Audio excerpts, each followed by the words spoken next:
Imagine segurar nas mãos a prova definitiva de um crime antes mesmo que o corpo fosse encontrado, um arquivo digital que pulsava com o terror de uma vida interrompida, escondido no bolso de quem jurava amor e proteção. No mundo moderno, todos deixamos rastros digitais, migalhas eletrônicas de quem somos, onde estivemos e com quem falamos, mas raramente um dispositivo eletrônico se torna a única testemunha ocular de um martírio lento e silencioso que acontece atrás das portas fechadas de uma mansão respeitável. Você costuma acreditar no que vê nas redes sociais, nas fotos de famílias felizes, nos sorrisos de domingo à tarde, mas o que vamos revelar hoje é o que acontece quando a câmera continua gravando depois que o sorriso falso desaparece e a máscara da sanidade cai.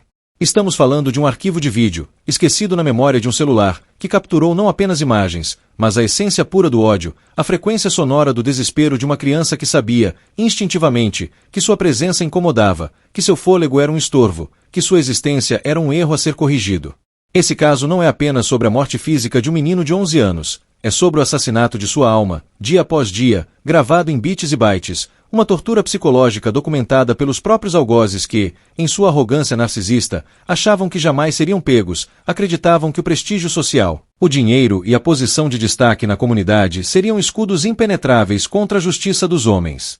Eles subestimaram o poder de um REC apertado na hora errada, subestimaram a capacidade da tecnologia de trazer os mortos de volta para depor no tribunal. Quando você ouvir o que foi dito naquele vídeo, quando você entender o contexto daquelas gravações, sentirá um frio na espinha que não vem do clima do sul do Brasil, mas da constatação aterrorizante de que o mal absoluto pode dormir no quarto ao lado, preparar o café da manhã e levar para a escola, tudo isso enquanto planeja, meticulosamente, a cova onde esconderá o problema. Prepare seu estômago, pois esta história vai testar sua fé na humanidade e provar que, às vezes, a única voz que defende uma vítima é a dela mesma, ecoando do além através de um alto-falante de tribunal. Estamos em Três Passos, no interior do Rio Grande do Sul, uma daquelas cidades onde a tranquilidade parece estar impregnada no asfalto das ruas e no cumprimento cordial dos vizinhos. É o tipo de lugar onde todos sabem o sobrenome uns dos outros, onde a reputação é a moeda mais valiosa e onde os segredos de família são guardados a 7 chaves dentro de casas grandes e bem cuidadas. Em 2014, a cidade parou, incrédula, diante da notícia de que o filho de um de seus cidadãos mais ilustres, um médico cirurgião renomado, havia desaparecido sem deixar rastros. Bernardo Boldrini não era uma criança de rua, não vivia na marginalidade. Ele tinha o sobrenome que abria portas, frequentava as melhores escolas, tinha acesso ao que o dinheiro podia comprar. No entanto, quem olhasse atentamente para os olhos daquele menino, veria um vazio que nenhum brinquedo caro poderia preencher, uma solidão que gritava em silêncio no meio da multidão. A fachada da família perfeita, composta pelo pai médico, a madrasta dedicada e o filho bem-educado, começou a rachar não por um escândalo público, mas pelo sumiço repentino daquele que era, na verdade, o elo mais frágil da corrente. Enquanto a polícia montava barreiras, voluntários vasculhavam matas e a mídia local começava a questionar o que teria acontecido, uma trama macabra já havia sido executada com a precisão cirúrgica de quem não teme as consequências. O que ninguém em Três Passos poderia imaginar naqueles primeiros dias de busca é que a resposta não estava nas mãos de sequestradores ou criminosos desconhecidos, mas sim enraizada no seio daquela família, nutrida por uma mistura tóxica de ganância, ciúmes e uma frieza psicopática. A investigação que se seguiu descascou as camadas de hipocrisia social para revelar um núcleo apodrecido, onde uma criança pedia socorro às autoridades, batia na porta do Ministério Público, implorava para ser ouvida, e era devolvida para a Cova dos Leões sob a justificativa da preservação dos laços familiares. Este caso é um espelho quebrado da negligência coletiva, um lembrete brutal de que, às vezes, o perigo veste jaleco branco e sorri para os pacientes. Antes de descermos os degraus dessa descida ao inferno, eu preciso saber de onde você está acompanhando essa investigação. De qual cidade você está assistindo? Escreva aqui nos comentários, porque a história de Bernardo Boldrini prova que a omissão pode ser tão letal quanto o veneno e pode estar acontecendo agora, na casa do seu vizinho. Bernardo Boldrini vivia como um órfão de pais vivos dentro de sua própria casa, uma mansão que para qualquer observador externo parecia um castelo, mas que para ele funcionava como uma prisão de indiferença. O pai, Leandro Boldrini, era o deus da medicina na cidade, ocupado demais, importante demais, distante demais. A madrasta, Graciele Ugolini, era carcereira emocional que via no enteado não uma criança, mas um obstáculo financeiro e afetivo, uma peça sobressalente que precisava ser descartada para que sua família real com o médico pudesse prosperar. Bernardo não tinha a chave de casa. Pense nisso por um segundo. Um menino de 11 anos que, ao voltar da escola, precisava esperar sentado na calçada, sujeito à chuva e ao frio, ou pular o muro para entrar no próprio lar, porque lhe era negado o direito básico de acesso. Ele buscava refúgio na casa de amigos, na escola, em qualquer lugar onde recebesse o mínimo de afeto que lhe era negado pelos laços de sangue.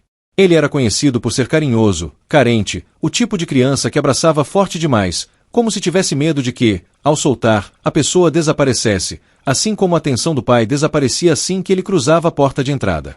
A negligência era tão palpável que Bernardo tomou uma atitude impensável para uma criança de sua idade. Ele foi, sozinho, procurar ajuda no fórum da cidade. Imagine o desespero de um menino que entra num prédio público, senta diante de um promotor e de um juiz e pede, com a clareza de um adulto, para não voltar para casa, para ter uma nova família. Ele denunciou o abandono, a falta de amor, a hostilidade da madrasta. O sistema ouviu, registrou, abriu processos, mas falhou na missão primordial de proteger. A burocracia, com seus prazos e tentativas de reconciliação familiar, devolveu Bernardo para o ambiente tóxico com a promessa de que o pai seria mais presente, de que as coisas mudariam. Leandro, confrontado pela justiça, atuou o papel de pai preocupado, prometeu melhorias, mas, nos bastidores, o ressentimento por ter sido exposto pelo próprio filho apenas fermentou o ódio que já existia. A ida de Bernardo ao Ministério Público não foi o início de sua salvação, mas o gatilho para sua sentença de morte. A partir daquele momento, ele deixou de ser apenas um estorvo e passou a ser uma ameaça à reputação imaculada do Dr. Leandro. Dentro daquela casa, a atmosfera tornou-se irrespirável. Graciele não escondia mais seu desprezo, e Leandro lavava as mãos com uma apatia criminosa. Foi nesse período que os vídeos começaram a ser gravados.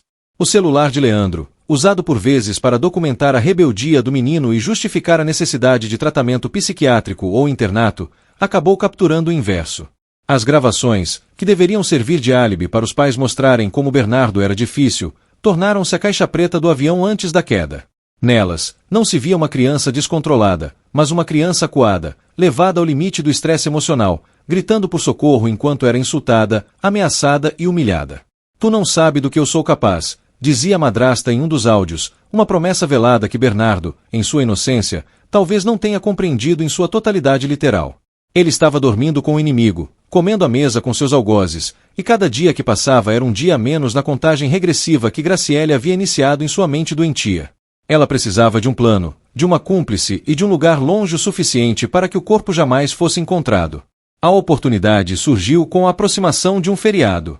A cidade estava distraída, as rotinas alteradas. Graciele recrutou sua amiga, Edelvânia Virganovics, uma mulher que, por dinheiro, aceitou participar de um plano bárbaro. A troca de mensagens, os encontros furtivos, a compra de ferramentas, uma pá, soda cáustica, medicamentos controlados, tudo foi feito sob a luz do dia, em cidades vizinhas, com a certeza da impunidade. Bernardo foi atraído para a armadilha com a isca mais cruel possível para uma criança carente, a promessa de atenção e de um presente. Disseram-lhe que iriam a Frederico Westphalen, uma cidade próxima, para comprar um aquário e, quem sabe, uma TV para o quarto dele. O menino, sedento por qualquer migalha de carinho ou inclusão, aceitou prontamente, entrando no carro da madrasta sem saber que estava embarcando em sua última viagem. Ele sentou no banco de trás, talvez sonhando com os peixes coloridos que teria, sem perceber o olhar cúmplice entre Graciele e Edelvânia, sem notar a pá escondida no porta-malas, sem saber que o buraco já estava cavado, esperando por ele na terra úmida de um matagal distante. A viagem começou, o motor roncou na estrada, e Bernardo olhava a paisagem passar, cada quilômetro afastando mais da única chance de sobrevivência que ele tinha, enquanto no banco da frente, a madrasta preparava a dose letal de sedativos que, segundo ela, seria apenas um remédio para não enjoar no carro. A viagem até Frederico Westphalen foi um teatro macabro onde Bernardo era o único ator que não conhecia o roteiro final. Graciele dirigia com a frieza de quem vai ao supermercado, conversando banalidades, mantendo a atmosfera leve para não despertar suspeitas no menino. Edelvânia, a amiga comprada pela promessa de pagamento de dívidas e um futuro apartamento, tentava disfarçar o nervosismo. Bernardo, inocente, confiou quando a madrasta lhe ofereceu um comprimido de midazolam, um sedativo potente, alegando que era para o estômago, para evitar o enjoo da estrada. Ele engoliu. Engoliu a morte disfarçada de cuidado. O medicamento começou a fazer efeito lentamente, pesando suas pálpebras, relaxando seus músculos, diminuindo sua capacidade de reação. Ele estava ficando entregue, vulnerável, dopado no banco de trás, lutando contra o sono para ver o tal aquário que lhe prometeram. A crueldade desse momento reside na traição da confiança. A figura materna substituta usando a medicina, a ciência que o pai praticava para salvar vidas, como arma para tirar uma. O carro saiu da rota comercial, desviando para uma área de mata, um local isolado que Edelvânia conhecia bem. Bernardo, já grogue, talvez tenha perguntado onde estavam indo, mas sua voz devia estar pastosa, seus reflexos lentos demais para abrir a porta e correr. Elas pararam o veículo. O silêncio da mata foi quebrado apenas pelo som das portas batendo e pelos passos na folhagem seca. Bernardo não conseguia andar direito. Foi conduzido, quase carregado, como um boneco de pano, em direção à cova que havia sido aberta dias antes com a ajuda do irmão de Edelvânia, Evandro. O buraco era vertical, estreito, uma sepultura feita sob medida para economizar tempo e esforço. Ali, à beira do abismo, a última etapa do plano foi executada. Não bastava o sedativo oral, Graciele aplicou uma injeção letal, garantindo que o coração do menino parasse. A imagem de uma criança sendo eutanasiada como um animal indesejado em meio à natureza é de uma perversidade que desafia a compreensão humana. Não houve chance de defesa, não houve grito, apenas o apagar lento de uma consciência que passou os últimos anos implorando por amor. Elas jogaram o corpo na cova. Jogaram soda cáustica sobre ele, uma tentativa química de acelerar a decomposição, de apagar a identidade, de transformar Bernardo em nada. Cobriram com terra, folhas e pedras. O trabalho foi rápido. Limparam as mãos, entraram no carro e voltaram para a cidade. No caminho, pararam para comer uma coxinha, um detalhe grotesco que surgiria depois nos depoimentos, ilustrando a total ausência de remorso. A vida de uma criança tinha sido extinta, e a fome delas continuava normal. De volta a 3 Passos, o teatro entrou na segunda fase, a encenação do desaparecimento. Leandro Boldrini, o pai, entrou em cena. Ele ligou para amigos de Bernardo, foi até a rádio local, comunicou à polícia. Meu filho foi dormir na casa de um amigo e não voltou. A voz calma, a postura de quem está resolvendo um problema administrativo, começou a levantar as primeiras sobrancelhas. Um pai cujo filho desaparece não dorme, não come, revira a cidade. Leandro continuava atendendo seus pacientes, mantendo a rotina, como se o sumiço de Bernardo fosse um inconveniente passageiro. A comunidade de 3 Passos se mobilizou. Cartazes com o rosto sorridente de Bernardo foram espalhados. Correntes de oração, grupos de busca. E no meio disso tudo, Graciele e Leandro viviam sua vida doméstica como se nada tivesse acontecido, talvez aliviados pelo silêncio que agora reinava na casa. Mas a polícia, liderada pela delegada Caroline Bamberg Machado, não comprou a narrativa do menino fujão. Havia inconsistências. Por que o pai demorou para notificar? Por que a madrasta parecia tão tranquila? E, crucialmente, testemunhas viram o carro de Graciele em Frederico Westphalen no dia do desaparecimento, uma rota que não condizia com a história de que ela tinha ido comprar uma TV em outra direção. O álibi começou a desmoronar. A quebra do sigilo telefônico mostrou a conexão intensa entre Graciele e Edelvânia. A polícia apertou o cerco. Edelvânia, o elo mais fraco, a mercenária do crime, foi trazida para interrogatório. Ao contrário da psicopatia fria de Graciele, Edelvânia não tinha estrutura emocional para segurar uma mentira daquele tamanho diante de delegados experientes. A pressão aumentou. As contradições surgiram. Então, em um momento que mudaria o destino de todos, ela quebrou. Eu vou contar onde ele está. A confissão de Edelvânia guiou a polícia de volta àquela estrada de terra, aquele pedaço de mata esquecido. Era noite quando as equipes chegaram ao local indicado. Os peritos começaram a escavar, iluminados por lanternas e faróis de viaturas, sob o olhar tenso de uma cidade inteira que aguardava notícias. A terra foi removida. O cheiro da morte, misturado ao cheiro químico da soda, subiu. O corpo de Bernardo foi encontrado, ainda com as roupas que usava no dia em que saiu para comprar o aquário. A notícia da descoberta do cadáver explodiu como uma bomba. A máscara da família Boldrini caiu instantaneamente. Leandro foi preso. Graciele foi presa. Edelvânia foi presa. A revolta popular foi tamanha que a delegacia precisou ser cercada para evitar linchamento. Mas a maior prova, a evidência que transformaria a suspeita em certeza absoluta sobre a dinâmica de ódio daquela casa, não estava na cova. Estava em um aparelho eletrônico apreendido na casa do médico, um celular que continha vídeos que Leandro acreditava terem sido apagados ou que jamais seriam vistos como prova contra ele mesmo. A perícia digital recuperou os arquivos. E o que eles viram naquelas telas fez o sangue dos investigadores congelar. Os vídeos recuperados do celular de Leandro Boldrini não eram apenas registros familiares, eram documentos de tortura. Neles, a casa elegante se revelava um calabouço acústico. As imagens mostravam Bernardo acuado, muitas vezes escondido em um armário ou encolhido em um canto, enquanto a voz estridente de Graciele o fustigava com insultos que nenhuma criança deveria ouvir. Tu é um estorvo. Teu fim vai ser numa sarjeta. Eu vou te colocar embaixo da terra. As ameaças de morte não eram veladas, eram explícitas, gritadas na cara de um menino de 11 anos que, em desespero, pegava uma faca não para atacar, mas para tentar manter os monstros longe, gritando por socorro. E o pai? Leandro aparecia nas gravações ou sua voz era ouvida ao fundo, não defendendo o filho, mas incentivando a madrasta, filmando a crise para provar que Bernardo era louco, indiferente ao sofrimento, tratando o colapso nervoso do próprio filho com o distanciamento de quem observa um rato de laboratório. A divulgação desses vídeos durante o processo judicial foi o ponto de virada na percepção pública e jurídica do caso. Até então, a defesa de Leandro tentava sustentar a tese de que ele não sabia de nada, que o crime fora um ato isolado de loucura de Graciele e sua amiga. Mas as imagens mostravam o contrário. Mostravam um ódio compartilhado, uma cumplicidade na destruição psicológica do menino que antecedeu a destruição física. O vídeo era a prova do dolo, a prova de que a morte de Bernardo não foi um acidente, mas o desfecho lógico de um processo de desumanização que ocorria há anos sob o teto daquela mansão. A frase "tu vai ver, o teu fim", dita pela madrasta, ecoava no tribunal como uma profecia autorrealizável, gravada, datada e assinada digitalmente.